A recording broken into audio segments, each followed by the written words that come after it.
আজকে রান্না করছি খেসড়ি এবং মুরগির মাংস, ব্রয়লারের মাংস। তে রান্না করে আর আর সহ্য হচ্ছে না, খাওয়ার জন্য মনটা ছটফট করছে। কি করব, এই মাত্রই পাক শেষ করলাম, কারেন্টও ছিল না। তে ভাবলাম যে কারেন্ট নেই, খাওয়ার জন্য তো মনের ভিতর আনচান আনচান করছে যে কখন খাবো কখন খাবো, যেহেতু খেচুড়ি আর মুরগির মাংস।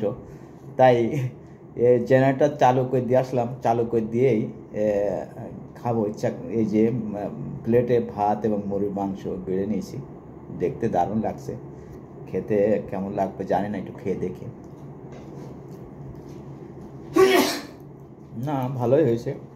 তারপরও খুব মজার ব্যাপার কি শুনবেন, যে নিজে হাতে রান্না করে খাচ্ছি, এটা একটা মানে নিজের মনের কাছে খুব স্যাটিসফাই মনে করি যে নিজে রান্না করে খাই, নিজে মাংস রান্না করি, নিজে ভাত রান্না করি। এই যে রান্না করার ভিতরে যে একটা মজা, আসলে বাড়িতে তো এই মজাগুলো সব মেয়েরা নিয়ে নেয়, আমরা আর পারি না।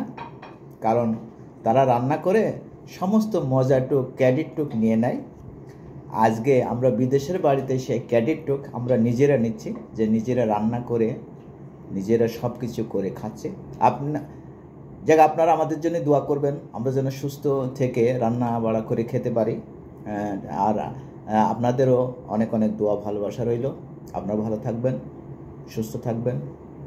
শুভরাত্রি।